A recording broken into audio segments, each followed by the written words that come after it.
নমস্কার বন্ধুরা, কৃষ্ণ কিচেনে আপনাদের স্বাগত জানাচ্ছি। আজকে আমি বানাচ্ছি পাঁপড়ের ডালনা। তার জন্য এখানে আমি 1.5টা পাঁপড় চোকা চোকা করে এরকম কেটে নিয়েছি।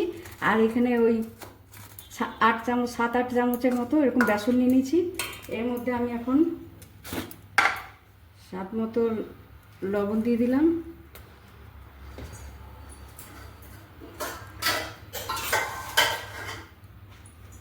হলুদের গুঁড়ো দিচ্ছি একটু।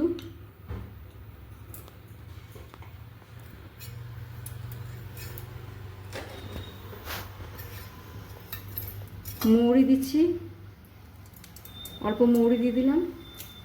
লাল লঙ্কার গুঁড়ো দিচ্ছি একটু, দিয়ে এটা একটু জল দিয়ে একটু গুলে নিচ্ছি।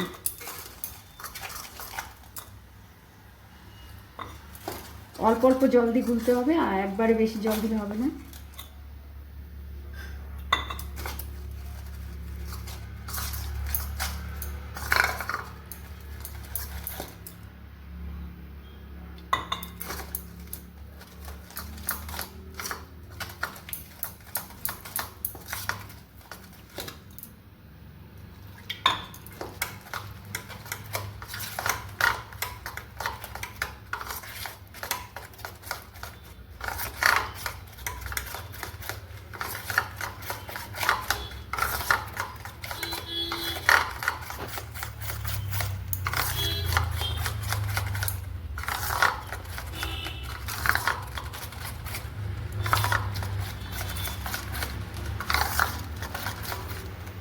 গুলে নিয়েছি। এবারে কড়াই বসিয়ে দিয়েছি গ্যাসে।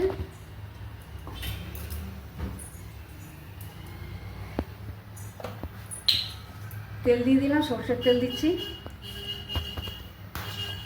এগুলো ডুবো তেলে ভাজতে হবে পাঁপড়গুলো।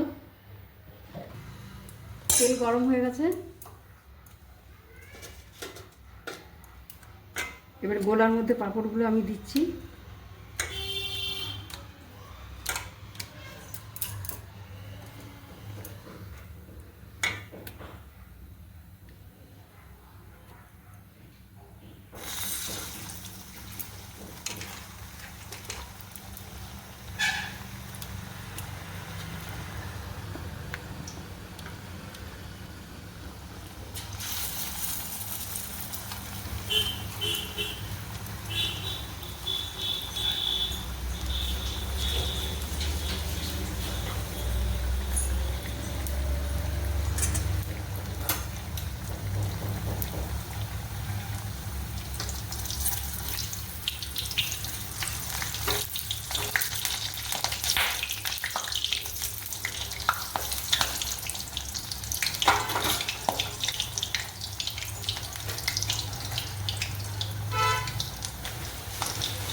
লাল করে ভাজা হয়ে গেছে।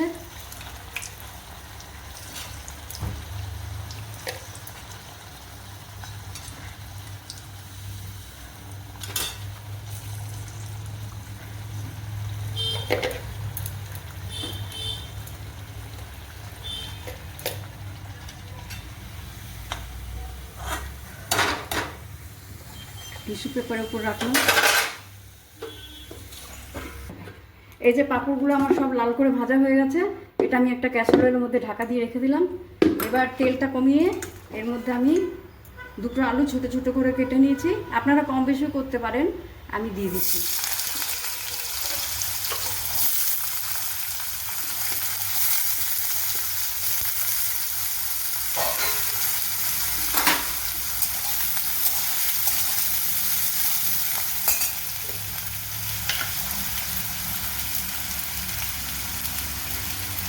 এর মধ্যে স্বাদ মতো আমি লবণ দিয়ে দিচ্ছি।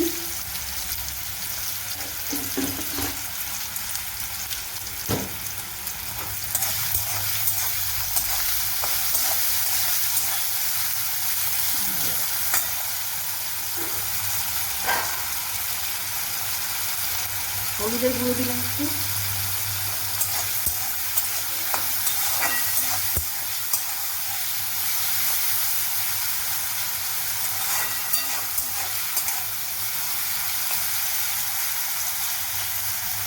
আলুগুলো লাল করে ভাজতে হবে। আলু লাল করে ভাজা হয়ে গেছে, আমি উঠিয়ে রাখছি।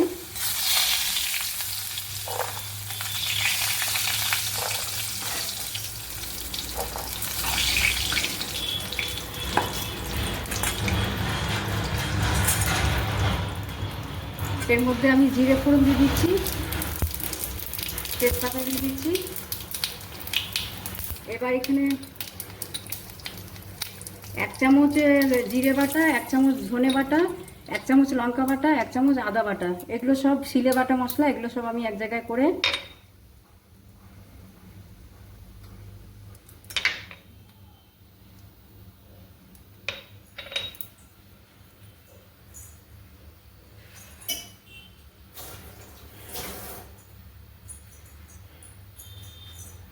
জলে গুলে সব মশলা দিয়ে দিলাম।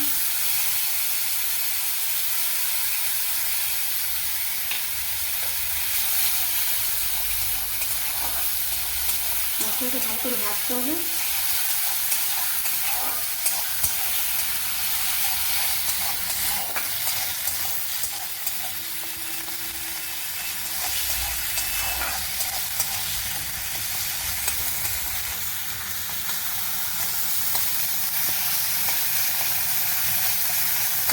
এবার একটু ভাজা হয়েছে, আলু ভাজাটা দিয়ে দিলাম।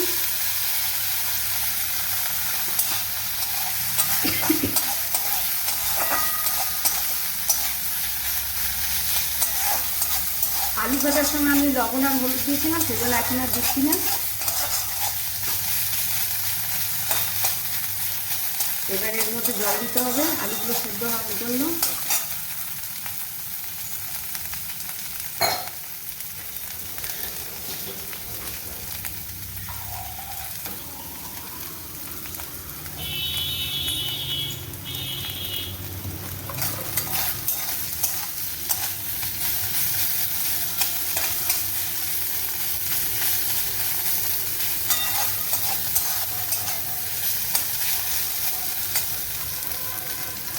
জল দিয়ে দিচ্ছি, সেদ্ধ হবে যতটা, পরিমাণ মতো জল দিলাম।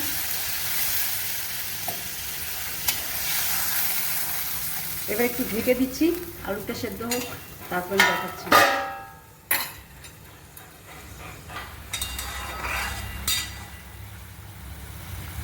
আলু সেদ্ধ হয়ে গেছে,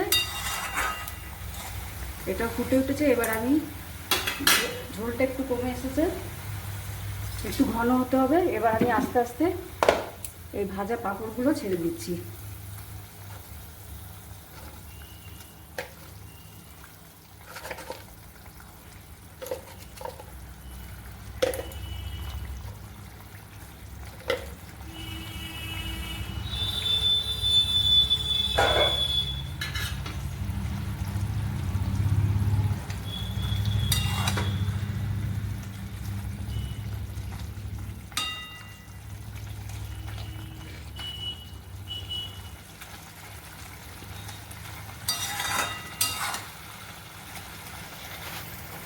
1 মিনিটের মতো ফুটিয়ে এটা নামিয়ে দিচ্ছি, হয়ে গেছে।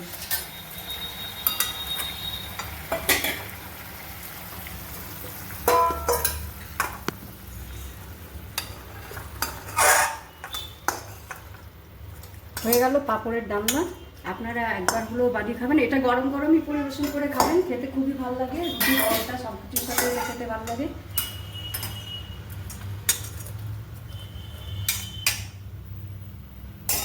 আজকের মতো এখানে আসছি, দেখুন দেখতে কত ভালো হয়েছে।